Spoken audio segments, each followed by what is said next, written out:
What is up, YouTube? Today I'm riding the 2023 Harley-Davidson Road Glide. This is the full fairing bike from Harley-Davidson, well, one of them at least. Pretty much a road king, but with the full fairings. And the Road Glide, the fairings don't move when I turn the handlebars here. So on the Street Glide, the fairing will actually move with the handlebars. But as you can see here, it's a fixed fairing. So I wanted to try out one of these bigger fixed fairing bikes, see how it is. My clutch engages very quickly off the start. You barely have to let out the clutch at all. And going over those bumps there, a little bit firm. Not too bad though. I've ridden worse. But this bike has the 114 cubic inch engine from Harley-Davidson. So pretty much the same engine that's in the Road King and a few of their other bikes. Fat Boy. Now the difference between the Road King and this one I'm seeing already is the handlebars, the way they're set up. These handlebars are a lot closer together on each side than a typical Road King handlebars. So a little bit different riding style, and it feels a little different with turning just because you don't have as much leverage, or it doesn't feel that way at least. Let's see, low speeds. Yeah, it's not too bad at low speeds. I see a gear indicator on here, so that's good. Especially for someone just jumping on this big bike, I can see what gear I'm in. Feels really smooth though at speeds here. But now when you're idling, it likes to vibrate quite a bit like the Road King. At speeds it's super smooth. So let's try slowing down here. Yeah, it's okay to balance. I mean, it's definitely a bigger bike, so a little bit heavier than a typical cruiser, especially with all the full fairings and extra pieces and parts here. It sounds pretty good too. I don't know if it has aftermarket exhaust or not, but I think it does. It sounds pretty good. Let's go around in first gear here. Not too much lean angle there.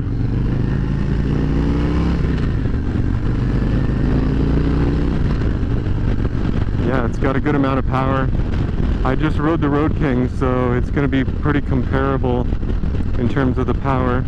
And this bike has the full fairings on it, so I barely feel any wind up here. This is kind of nice. I like being out of the wind sometimes.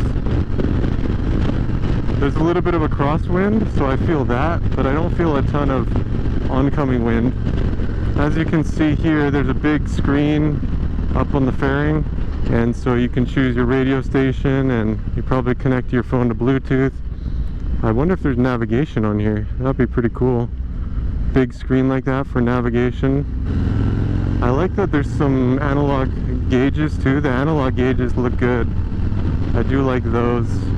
We're just cruising around here slowly. Only doing about 40. This bike does have cruise control, so that's nice for longer trips. The exhaust sounds great though. It's got a deep rumble to it.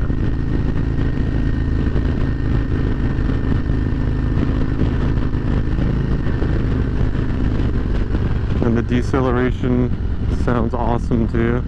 So we're in second gear, low speeds, under 2,000 RPM here. It's a little bit vibey. And let's pull in the clutch here, go down to first. And just kind of feather it in here. So see, at low speeds, it's pretty easy to balance until you get to really low speeds, under 5 miles an hour. This bike has speakers on it.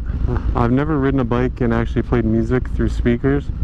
I'm not going to today. This bike does have the floorboards instead of pegs, and big brake pedal and big gear shifter.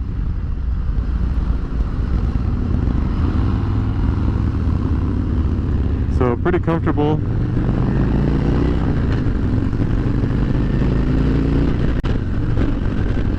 Shifting is a little bit clunky. And by clunky, I mean it definitely gives you that clunk, that solid clunk that you know you're in gear. I don't really mind the clunkiness. I like knowing that that I actually shifted a gear and didn't miss shift. Just like the Road King, the clutch pull is a little bit more difficult than some of the smaller bikes, and the clutch engages so quickly right off the handlebar there. I mean, the clutch, you barely let it out and it's engaging already. You don't need a ton of throttle to get going.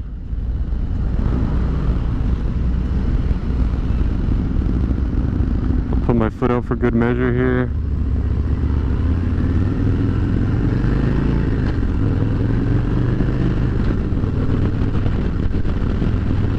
Feels very stable at speeds though.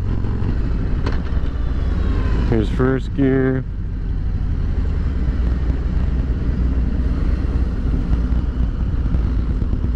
Yeah, so I mean it's definitely a huge bike. It's heavy when you come to a stop. You can see it vibrating everything down here. Gives you that classic Harley feel. And yeah, it's vibrating pretty good at a stop here, just like the Road King does.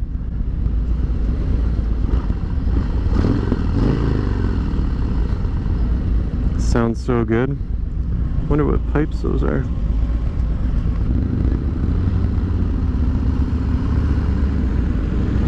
Alright, we'll go around this corner in first gear here.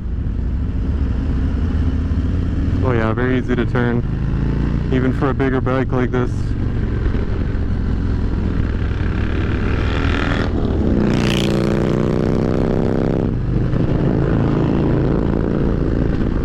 It's definitely wanting to get on it. Like, this bike makes you want to ride faster. It's just got the power and the exhaust sound. It's just begging you to really open her up. I would love to take one of these things on a long road trip, like a full day trip with a passenger too. I think it'd be really fun. I don't know how much clearance it really has, so I don't know if we want to bring it through any tight twisty roads, canyon roads. So far I haven't scraped any pegs yet. You know, there's not really anything I don't like too much about the Road King or the Road Glide. If you want one of these, then you want one of these. I mean, you can compare all you want, but there's just something about the Harleys, the way they run, gives you a certain feeling. Lean it around this corner here.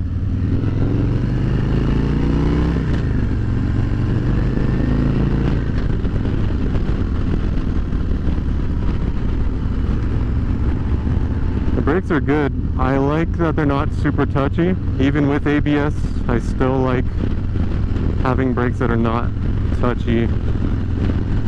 They seem to slow down the bike pretty well. I do like that there's ABS so that you can slow this big bike down very easily.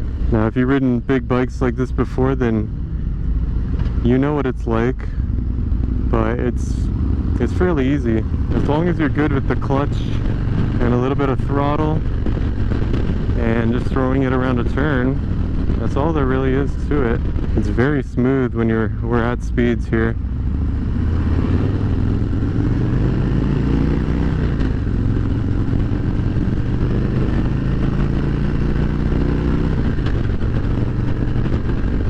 Now, if you want one of these, then you're pretty aware of the price tag on these. Not very budget friendly. But then again, if you're buying a Harley, you're not trying to be budget friendly, are you?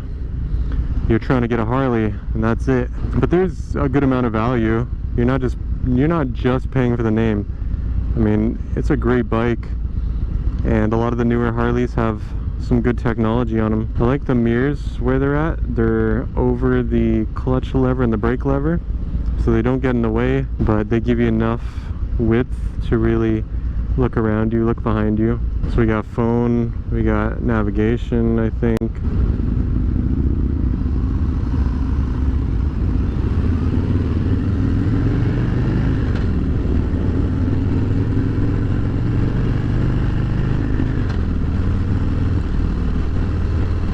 So like with the other Road King I rode earlier, the throttle response is pretty good. So you do have to kind of manage the throttle a little bit more than some of the other bikes that I've ridden today. The Breakout, the smaller bikes, the Nightster, the Sportster. The throttle's a little bit more jumpy, especially in lower gears, so on and off the throttle. But you can be smooth with it. You just really have to work at being smooth with your inputs. So this doesn't feel all too different from the Road King. Feels like same amount of power, and it should be, it's the same engine. And it handles very similar, although I think there's better wind protection on this one just because of the fixed fairing there. Other than that, I think it's pretty much the same bike as the Road King. You just get a way more technology than the Road King. The Road King doesn't have a screen like that. It doesn't have speakers. Yeah, I think this is more of the comfort touring bike that will still allow you to have fun on a motorcycle. So you got your creature comforts, but you still got the rawness of a Harley-Davidson. I just rode the Road King, so I like that one, and if you ride the Road King and this one, you're probably gonna like both of them. It's just a matter of if you want the full fixed fairing, if you want the full screen and speakers and stereo and that extra technology, whereas the Road King doesn't have any of that. It's more mechanical, more just less technology oriented.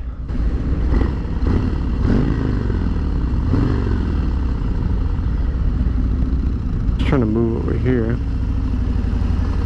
a little bit. There we go. Yeah, moving her around, she's very heavy, so it does take a little bit getting used to.